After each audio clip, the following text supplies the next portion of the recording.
नमस्कार दोस्तों, आज हम बात करने जा रहे हैं एक बहुत ही चर्चित विषय पर, जिस विषय का कि परिचय देने की आप लोगों को आवश्यकता नहीं है। ये विषय काफी चर्चा में रहा है और आप लोगों में से अधिकतर लोग इस टॉपिक से भली भांति परिचित होंगे। जी हाँ, आज हम बात करने जा रहे हैं भारत सरकार की अग्निपथ योजना के बारे में। दोस्तों, 14 जून 2022 को रक्षा मंत्री राजनाथ सिंह और तीनों सेना के प्रमुख मिलकर अग्निपथ योजना का शुभारंभ करते हैं, जिसके तहत 2600 अग्निवीरों को, जिसमें कि 273 महिला अग्निवीर भी शामिल हैं, उन्हें आईएनएस चिल्का में नवंबर 2022 में प्रशिक्षण के लिए भेजा जाता है और जो कि प्रशिक्षण के बाद भारतीय नौसेना में शामिल होंगे। तो दोस्तों, ये पहला बैच जो है अग्निवीरों का, ये 28 मार्च को इन्होंने अपने 4 महीने की कठिन प्रशिक्षण को पूरा कर लिया है और ये भारतीय नौसेना में शामिल होने जा रहे हैं। तो जी हाँ, आज हम लोग चर्चा करेंगे इसी के बारे में। तो आपको बता दूं कि 28 मार्च 2023 को मंगलवार के दिन अग्निवीरों का पहला बैच अपनी 4 महीने की ट्रेनिंग को, प्रशिक्षण को पूरा करके पासिंग आउट परेड में शामिल हुआ और ये बहुत ही ऐतिहासिक आयोजन रहा। इसके ऐतिहासिक होने की बहुत सारी वजहें हैं, जिसकी मैं विस्तार में अभी चर्चा करूंगा।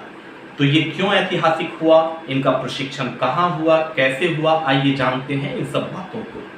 दोस्तों, हालांकि संख्या को लेकर थोड़ा सा कंफ्यूजन है, क्योंकि बहुत सारी न्यूज एजेंसियां 2600 अग्निवीर लिख रही हैं, वहीं टाइम्स ऑफ इंडिया में आई खबर में 2585 अग्निवीरों का जिक्र किया गया है, जिसमें कि 273 महिला अग्निवीर भी शामिल हैं। तो 28 मार्च 2023 को आईएनएस चिल्का में, जिसकी की स्थापना 1980 में जो कमीशन किया गया था, आईएनएस चिल्का उड़ीसा में। आईएनएस चिल्का, ऐसे भी चिल्का जाना जाता है, एशिया का सबसे बड़ा खारा पानी का झील के लिए चिल्का का नाम प्रसिद्ध है। तो इस दिन हमारी भारतीय नौसेना के प्रमुख naval chief admiral R Hari Kumar ने पासिंग आउट परेड में हिस्सा लिया और 4 महीने की कड़ी प्रशिक्षण के बाद जो हमारे अग्निवीर पास होकर बाहर आए, उनका पासिंग आउट परेड हुआ। इस पासिंग आउट परेड की कई सारी विशेषताएं हैं। पहली बात तो इसमें बहुत सारे खिलाड़ी और जानी मानी हस्तियां शामिल हुई। शामिल होने वालों में राज्यसभा की सदस्य और queen of the Indian track और फॉर्मर एथलीट पीटी उषा भी शामिल थी। इसके अलावा भारतीय महिला क्रिकेट टीम की पूर्व कप्तान मिताली राज भी शामिल थी। इस परेड की दूसरी खास बात ये रही कि परंपरागत तरीके से इंडियन आर्म्ड फोर्सेस के पासिंग आउट परेड सुबह में होते हैं, लेकिन यह परेड सूर्यास्त के बाद हुआ। अगली खास बात इस परेड के बारे में यह है कि इसमें महिला अग्निवीरों को कुछ विशेष सम्मान दिया गया है।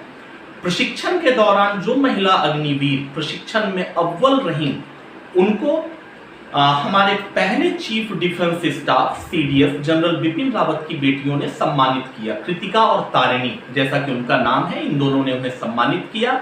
और ट्रेनिंग में जो फर्स्ट आएंगी, जो पहली अग्निवीर अव्वल रहेंगी, उनको general Bipin Rawat rolling trophy से भी सम्मानित किया जाएगा।